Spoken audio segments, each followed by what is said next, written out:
செங்குட்டுவனின் தம்பி இளங்கோவடிகள் தீட்டிய சிலப்பதிகாரத்திலே ஒரு பொன்னேடு. கண்ணகி சிலை நாட்டுவதற்கு வடநாட்டிலே இருந்து கல் கொண்டு வந்த கதை. தமிழகத்து பழம்பெரும் சரித்திரத்தை சொல்லும் வீர வரிகள். அன்றொரு நாள் அணிதேர் புரவி ஆட்பெரும் படையோடு நாம் அரசு கட்டிலில் அமர்ந்திருந்த நாள். அப்போது வடபுலத்திலே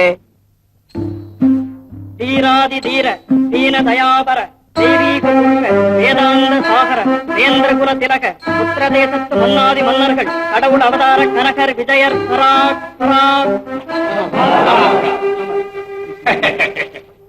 சுயவரத்து சுந்தரிக்காக காத்துக் கொண்டிருக்கிறீர்கள் போதும். ஆமாம், நீங்கள் இருவருமே வந்து விட்டீர்களே. சுயவர போட்டியில் உங்களில் ஒருவர் ஜெயித்து விட்டார். அந்த பெண்ணை நீங்கள் இருவரும் எப்படி பங்கு போட்டுக் கொள்வது? பிறகு போராட்டம் தான். யாரப்பா நீ? என்ன பேசுகிறாய்? தமிழ், செந்தமிழ், உலகத்தோடு பிறந்த தமிழ், கல் தோன்றி மண் தோன்றா காலத்தே முன் தோன்றி மூத்த தமிழ். சுயம்பர மண்டபத்தில் உனக்கு என்ன வேலை? விசித்திரமான கேள்வி வேந்தரே. சுயம்பர மண்டபத்தில் வயதான உங்களுக்குத்தான் வேலை, வாழ்வர்களாகி என் போன்றவர்களுக்கு வேலை இல்லை என்பது. குறும்பு தேவையில்லை. நீ யார் என்று கூறு. நான் ஒரு தமிழ் புலவன். வடநாட்டு யாத்திரை வந்தேன். புலவனா? கவிதை புனைய தெரியுமா உனக்கு? கவிதை புனைய தெரியாத புலவன், கத்தி தூக்க தெரியாத வீரன், இவர்களை தமிழகம் இதுவரை கண்டதே இல்லை.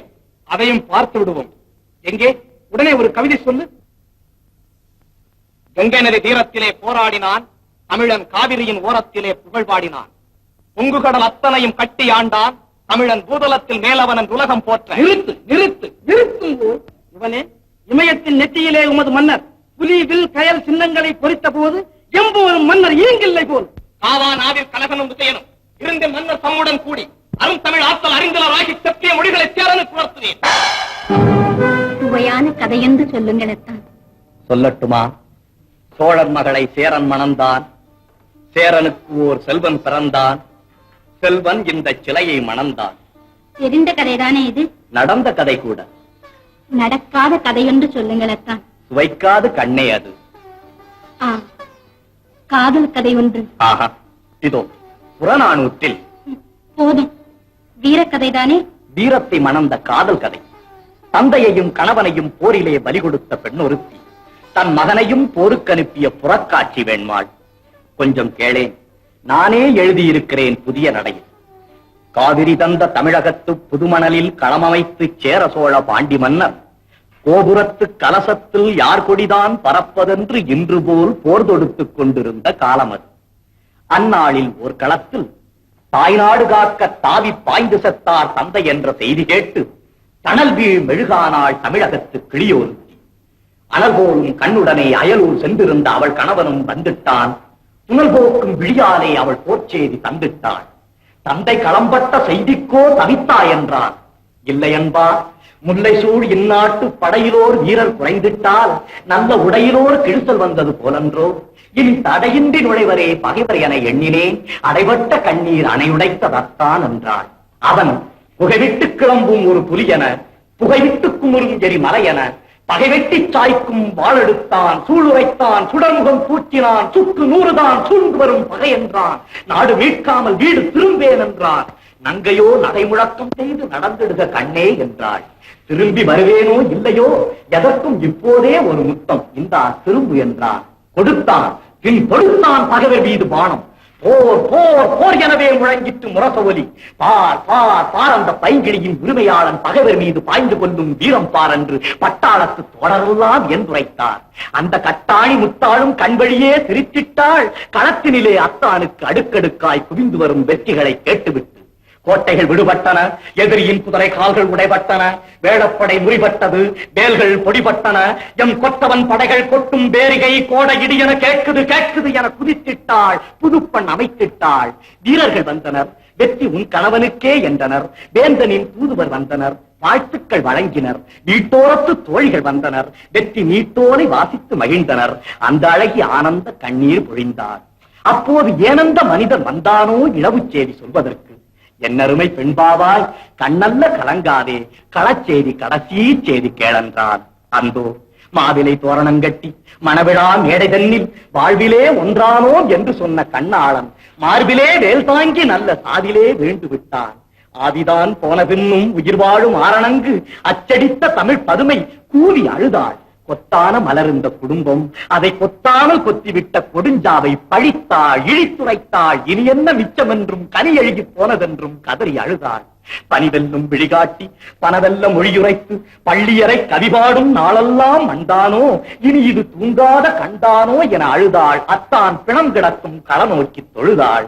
சோகத்தால் வீண்டுவிட்ட அவள் காதில் வெற்றி வேகத்தால் பகைவர் கட்டும் போர் முழக்கம் பட்டதுதான் தாமதம்.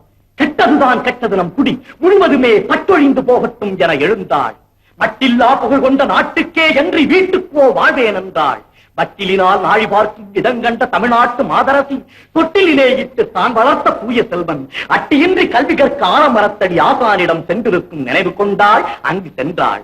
அம்மா என பாய்ந்தான் அழகுமிகு மழலை மொழி அன்பு தங்கம். அப்பா தாத்தா ஊர் திரும்பினாரோ என்றான். திரும்பி வந்து சாவூர் சென்று விட்டார். கரும்பே நீயும் வா என அழைத்தாள். என்ன வாங்கி வந்தார் என்றான். மானம் மானம் அழியாத மானம் என்றாள். மகனே அதை சுவைக்க நீயும் வருக என்றாள். வந்துவிட்டான் குலக்கொழுந்து. குடும்ப விளக்கு எரிந்து கொண்டே கூறுகின்றாள். எதிரிகளின் படையெடுப்பால் நம் குடும்பம் தலை உதிர்த்து விட்ட மரமாக போனதடா தம்பி. கவலையில்லை, களம் சென்றார் மாண்டார். ஆனால் இந்த நிலம் உள்ளவரையில் மானம் காத்தார் என்ற பெயர் பூண்டார். மகனே நீயும் உன் தோளிலே பலம் உள்ளவரையில் பகையை சாடு, பரணி பாடு, இது உன் தாய் திரு நாடு. உடனே ஓடு என தாவி அணைத்து தளிர் மகன் தன்னை சீவி முடித்து சிங்காரித்து ரத்த காவி படிந்த வாழ் கொடுத்து சென்று வா மகனே செருமுனை நோக்கி என வாழ்த்திவிட்ட திருவிடத்து காட்சி தன்னை போற்றி பாராதார் உண்டோ திருமகளே இப்பூவுலகில். உண்டு உண்டு. என்ன அந்த உண்டு கொடுத்தவர் உண்டு உத்தமா? நம் வீரத்தை பழிப்போர் இந்த அவனியிலே உண்டு. வேந்தரும் அரசியும் தனித்திருக்கும் வெள்ளி மாடத்துக்கு வந்திருக்கிறேனே என்று வியப்படைய வேண்டாம். இதைவிட வியப்பான செய்தி ஒன்று சொல்லப் போகிறேன். புலவரே, கனகவசியர் இல்லாத காலத்திலே இமயத்திலே படையெடுத்தோமா? அவர்கள் ஆளும்போது அடியெடுத்து வைக்கட்டும் பார்ப்போம் என்று கருதிக்கிறார்கள். நம்முடைய வாளை பழித்தார்கள். அவர்களை தாழ்பணிய வைக்கிறேன். வேண்மாள் வேலை வந்து விட்டது. வீரத்திற்கு சோதனை வந்து விட்டது. வருகிறேன். என்னங்க உட்காருங்க, நீங்க தலைவர்.